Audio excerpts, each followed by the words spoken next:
Info des Hautes-Pyrénées, en 5 minutes, ce sont d'abord les élections départementales avec un point sur le Parti Socialiste. On parlera également des petits as qui ont démarré depuis jeudi. Un gros plan sur le spectacle de danse qui se déroulera mardi soir. L'actualité, c'est aussi les images, en bref, la météo et l'agenda pour vos prochaines soirées.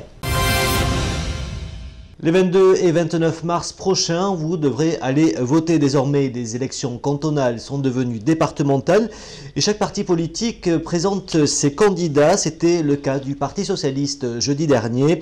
Sur les 17 nouveaux cantons, déjà 10 binômes ont été formés. Vous retrouverez la liste complète ainsi que tous les sujets sur les élections départementales sur notre site pyrénéinfo.fr dans le dossier spécial départemental 2015. Alors, parmi les candidats socialistes, on retrouve des sortants. Jean Glavany, Jean Guillas, Maryse Berrier, Josette Durieux, mais aussi le secrétaire fédéral du Parti Socialiste, Alain Piazzer. La liste que je vous ai fait passer pointe une dizaine de cantons pour lesquels désormais les tickets sont définitifs. Tout le monde aura remarqué qu'il y a 17 cantons dans le cadre du nouveau découpage désormais.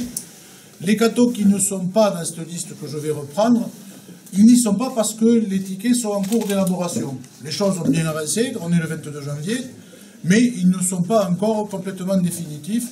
Et c'est bien la raison pour laquelle on ne l'a pas pointé ni les uns ni les autres, même si par endroit, le ticket est prêt, mais il faut l'approbation générale de tout le monde. On ne peut pas bloquer les processus.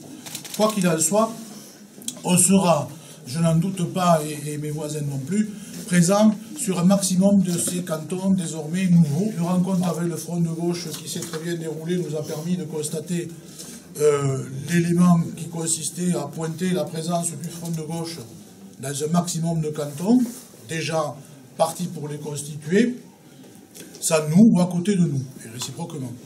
Donc, nous partons dans cette situation-là à côté du Front de gauche. Plusieurs rencontres avec le Parti radical de gauche nous ont permis de constater à l'issue de ces discussions que nous ne parvenions pas à un accord général sur l'ensemble du département, mais il n'en demeure pas moins qu'il y a 3 cantons qui sont dans la liste sur lesquels des camarades sont associés avec un représentant du Parti radical. Les petits as ont démarré depuis quelques jours au Parc des Expositions de Tarbes, 33e édition pour le mondial des 12-14 ans qui va alterner entre futurs champions sur les cours et également des animations en soirée. Ce sera le cas notamment demain soir, mardi, avec la présentation des 45 délégations présentes sur ce tournoi, mais aussi le spectacle de danse de compagnie locale comme celle de Mélodie Mantega que nous avons rencontrée lors des répétitions. Je suis professeure de danse flamenco. J'enseigne au Centre culturel espagnol de Tarbes ainsi qu'au Centre culturel maintenant de Bagnères. Voilà, c'est la 2e année que je participe aux Petits As. C'est pour moi une occasion de montrer au public ce que je fais avec mes élèves et mes danseurs au cours de l'année. Voilà. Qu'est-ce que vous avez proposé pour le spectacle de ce mardi soir ? Alors je vais présenter un ballet flamenco, ce qui est un peu ma spécialité avec mes plus grandes. Également une comédie musicale qui s'appelle Don Juan. Combien de temps de travail pour préparer ce spectacle ?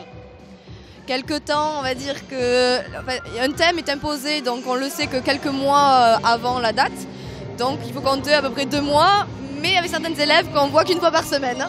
Le reste de l'actualité, en bref et en images, sont d'abord les vœux des 350 seniors oréanais qui étaient réunis samedi pour un goûter dansant au son du Musette, une après-midi festive organisée par le Centre communal d'action sociale d'Orléans.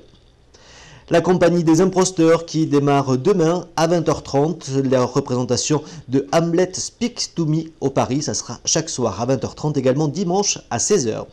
Et puis Imposteur toujours, mais avec un match d'impro qui a fait le plein vendredi soir à la maison des associations du Quai de la Dour à Tarbes pour un combat rempli d'humour. Sur votre agenda de ce mardi, le club de théâtre de l'Université du Temps Libre de Tarbes qui s'installe au Théâtre des Nouveautés pour un spectacle qui s'appelle Humour en branche, une avant-première au Méga CGR de Tarbes avec Meryl Streep à l'affiche de Into the Woods, ça sera à 19h45. Et puis notez la présence de Laurent Deutsch, ce sera dimanche à 18h à l'occasion de la présentation en avant-première du film Un village presque parfait, un film qui a été réalisé en partie au-dessus de Saint-Lary. Nous aurons bien sûr l'occasion de revenir sur la présence de Laurent Deutsch. Notez tous vos rendez-vous, c'est sur la page Où sortir dans les Hautes-Pyrénées que vous retrouvez chaque jour sur pyrénéinfo.fr, également à la rubrique l'agenda. La météo de Hautes-Pyrénées pour ce mardi avec de la pluie mardi matin en Hautes-Pyrénées et des flocons en montagne avec des températures qui remontent au réveil. 3 degrés à Tarbes, 5 degrés à Maubourguet, 2 degrés à Lourdes et à Argelès ainsi qu'à Lannemezan et Bagnères. Il fait moins 3 degrés sur les stations. En l'après-midi, eh bien, ce sera le retour du soleil, mais seulement sur le Val d'Adour, de la grisaille pour tout le reste du département. Il fera 8 degrés à Tarbes, 7 degrés à Lourdes, 6 degrés à Lannemezan et Bagnères et 2 degrés sur les pistes. Mercredi, le soleil sera présent le matin, mais des nuages envahiront les Hautes-Pyrénées l'après-midi, avec même quelques gouttes de pluie sur la vallée des Gaves et les sommets. Notez que côté température, il fera encore frais le matin avec un petit degré, mais 10 degrés l'après-midi. Le lundi, CHP Hour, vous retrouverez ça sur notre site télé.pyrénéinfo.fr. C'est la 11e émission avec Steve et toute sa bande sur toutes les infos pratiques. Une émission de bonne humeur que vous retrouvez chaque lundi sur notre site. Également à retrouver tous les reportages d'actualité en vidéo sur télé.pyrénéinfo.fr. Également sur nos réseaux sociaux Facebook, Twitter, Google+, YouTube et Dailymotion. Belle journée à tous.